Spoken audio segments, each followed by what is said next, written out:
Can you guys hear me okay? Awesome.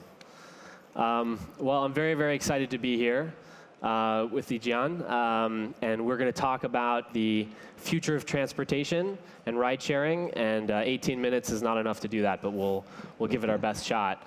Sure. And we'll talk strategy. So first of all, you were telling me backstage that last year, through Didi's platform, you actually helped people travel 15 billion kilometers. Is that right, last year? Right. So in 2015, the Didi platform have completed 1.43 billion rides. So if you accumulate all these rides, that's around 15 billion kilometers. Okay. Put that number into some perspective. 15 billion kilometers is about 100 times the distance between the Earth and the Sun. Okay. So that's the amount of data that we are dealing with every day. And on top of that, we're building our big data capability to get most of those big data. And you've only penetrated 1% of the population, right? 1% of the total market. So China is large, you already know. It's 800 million urban population. About 600 million of them would have daily commute needs. So Didi, we have reached 14 million daily rides a day, just one single day. And we're only scratching the surface. Yeah. So if you look at the entire market, our penetration is only 1.1 or something %. So just imagine what we can do when the penetration goes to 5%. So it's a huge potential in China. So we know that you have the service that actually hails taxis for people, but on the actual ride-sharing part of your business, the P2P part of the business, as you call it, at what level are you at today? I heard somebody was saying like 10 million rides a day on that. Do you know the level today? Yeah, like we discussed, the entire platform has reached 14 million rides, and most of them are the private cars. Okay. So yeah, Didi, like you said, Didi is really a platform play. So Didi started out as a taxi hailing company, as you already know. So we start by connecting the taxi drivers with the riders, and then we added on the private car service, both the premium one and the more economic version. And then moving on, we added even more products like the Hitch, the carpool service, both within city and across city carpooling, which has been a very big success, especially during the Chinese New Year holiday, shipping people from one place to another. And most recently, we also launched our Didi Bus, where we try to put even more people into the same four-wheelers and move them to the shared destination, so to maximize the efficiency. And also, we have our chauffeur business, which is kind of a unique culture in some parts of Asia. When you go out after work for a drink and you have your own car, you don't really need to drive your car back because it's illegal. So you can just open your Didi app and get a driver, get a chauffeur, what we call, to take you and your car back home. So for some of these newer businesses outside of the early taxi business, which ones are you going to be able to expand outside of mainland China first? And where would you want to go? You know, Taiwan, Hong Kong, other parts of Southeast Asia where there is not a competitor to Uber? So first of all, we do recognize the ride-sharing market is a highly localized market. I think it has been proven again and again around the world. So we are very open and very happy to work with the local partners who know the local regulatory space, know the local cultures, the local product, etc. So for Didi, we do have operations in Hong Kong. So we are currently the market leader in Hong Kong taxi hailing company, and we also embrace the regulatory space, work with the regulators. So we are trying to help the drivers improve their efficiency and also make passengers get a taxi easier. But you will definitely expand your P2P business outside of mainland? Currently, our P2P is only within the mainland China. Okay. And like we said, we are embracing the regulatory space, and we want to work with the government and the regulators. Okay. So in terms of revenue for ride-sharing services in mainland, where is it now, and where is it going to be 5 years from now? Well, it's really a big question.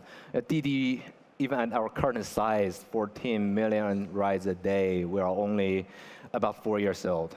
Actually, we're not even 4 years, we're close to 4 years old. So if you ask me what's going to be 5 years from now, that's really a big question. For all the products that we have launched, we see tremendous growth.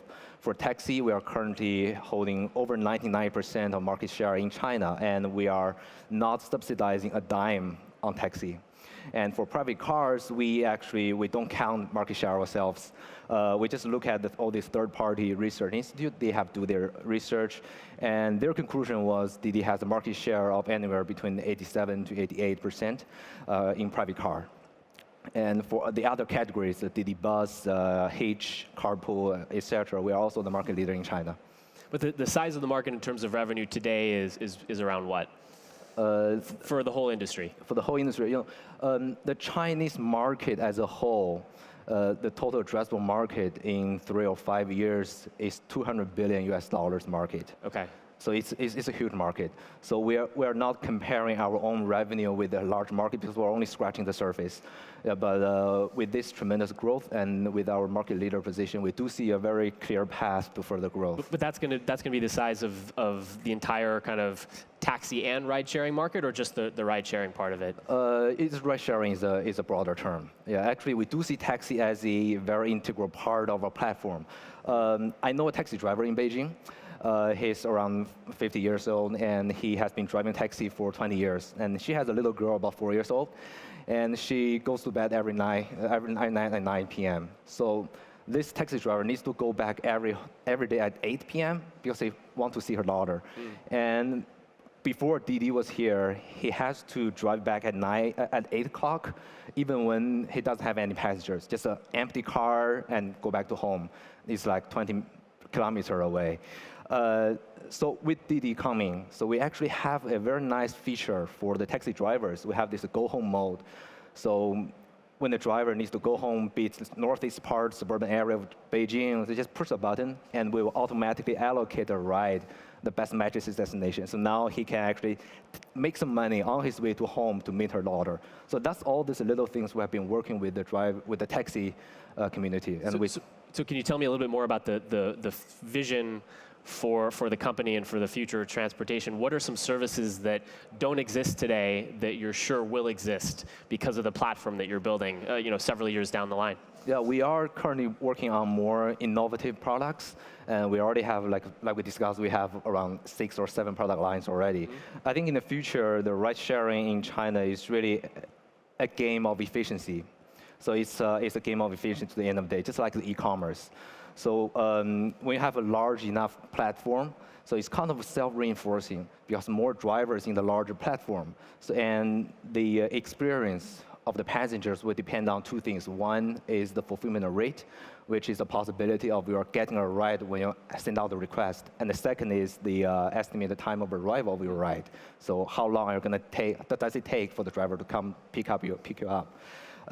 And with more driver on the platform, all of the fulfillment rate and estimated time of arrival both improves.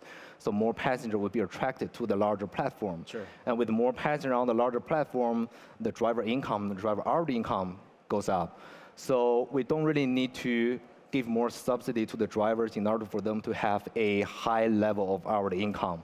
So that's the virtuous cycle that we have been seeing in our larger platform, and we are very pleased to see this trend continue to. Will it be more economical for people to take a service like Didi in the future as opposed to going through public transportation traditionally?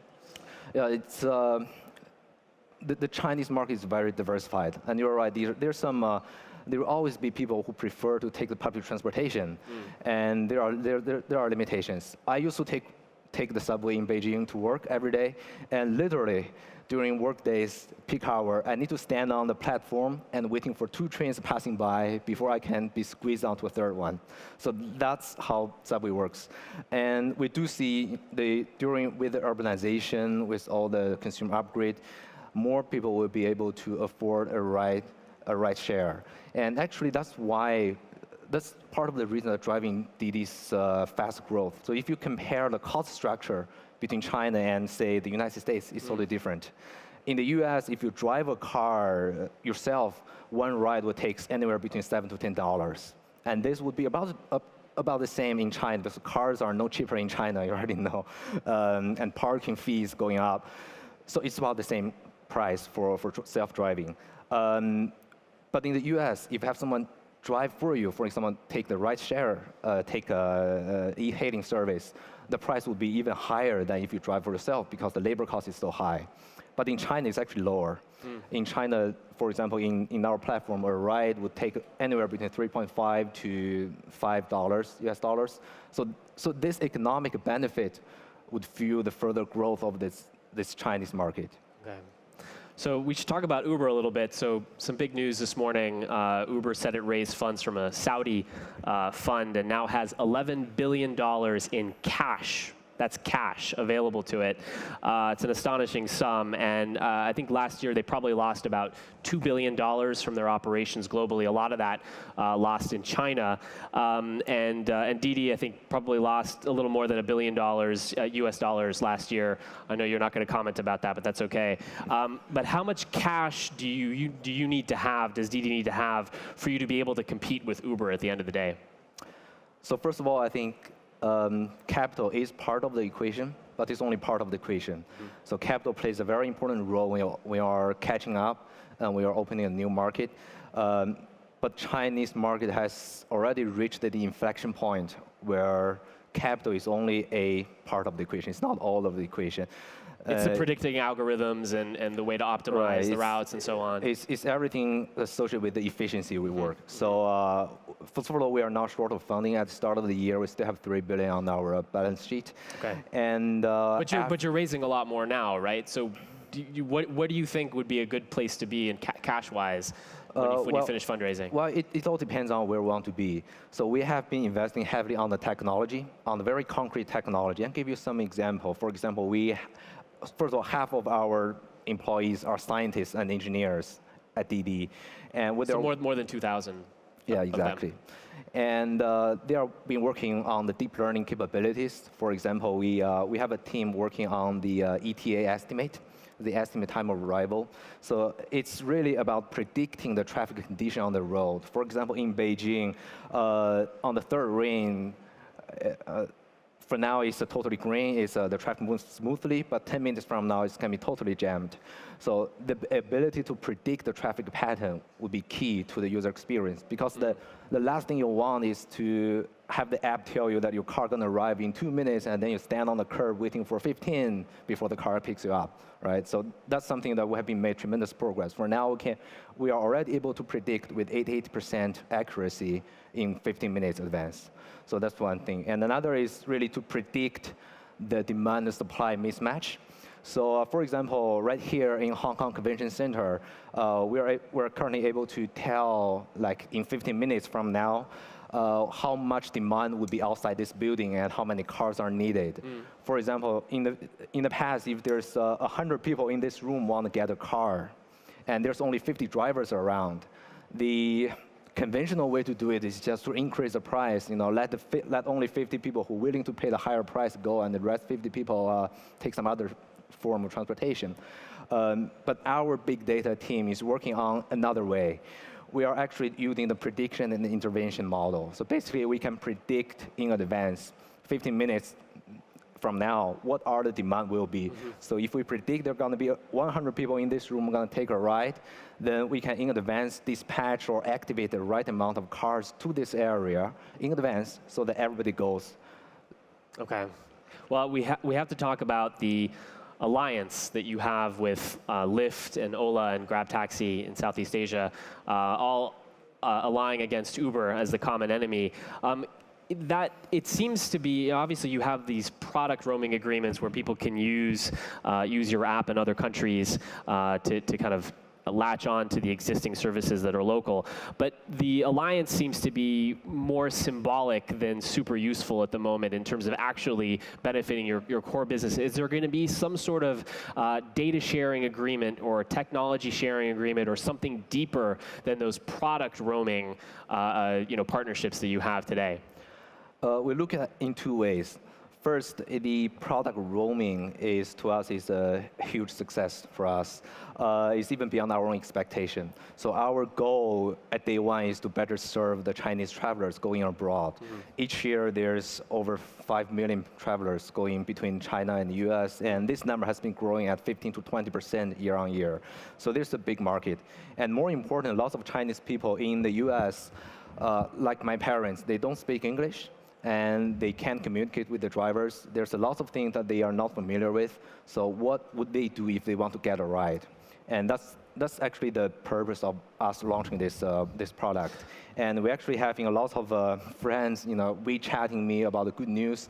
My friend, there's a friend of mine, his uncle was in the US visiting a small town near Baltimore, Maryland. And he was actually surprised to see that Didi actually works there. And everything is in Chinese, which is the only language he speaks. And he can talk to the driver through a third-party translator that we arranged. So everything was smoothly and paid by the RMB through Alipay or WeChat Pay. So the experience really blew him away. Okay. And underneath this, like your question, you asked, the partnership with our global partners, product is only one part, and we also have the technology collaboration. So there's lots of problems in China that are similar to the Southeast Asia, like traffic and jam, congestion, etc. So we are very happy with our. So you're going to share kind of intelligence and data with each other as well. We share, the thing we share is more about the technology, the methodology. For example, how would you predict the traffic patterns? I see. Yeah. Would it ever make sense to merge all these companies together? Like we discussed, the Chinese market is huge. That's our focus right now. Yeah, we're only penetrating 1.1%, so we really want to deeper penetrate the Chinese market, and there's lots to be done. Okay. Really quickly, before we run out of time, I wanted to ask about self-driving cars. Do you have kind of a prediction on when self-driving cars will become mainstream in China and when the majority of rides on Didi will be self-driving? Self-driving cars or autonomous vehicles, we do think it should be a very interesting technology, can potentially disrupt the entire industry. And we are following very closely to this technology. I think in terms of the market or the time of realization, it's really a market-by-market assessment. It's not only depends on technology, which is evolving really fast, and also on the infrastructure, on the economics, the cost structure of each market, and also on the regulatory space. For example, in China, because the cost of labor have a very large difference between China and the US, and it makes more sense for the US to first launch the self-driving autonomous vehicle, and we are closely watching this trend. But our current focus is still to use our capital more efficiently to work on the big data to help our driver community and passenger community better improve their efficiency and improve the driver's income, improve the user's experience. So last question is, you just took a $1 billion investment from Apple, which sets up a really interesting scenario where you have a self-driving car maker, Apple, which obviously has not released their product yet, aligning with Didi. You have Uber China aligning with Baidu, and Google also is tied up with Uber in the United States, although they're kind of rivals at the same time. When do you think how do you think that the partnership with Apple will play out? And do you think there'll be a situation in which Apple provides cars to you and leases cars to you that are self-driving and electric cars? And how long do you think it'll take to get there? That's a very interesting scenario.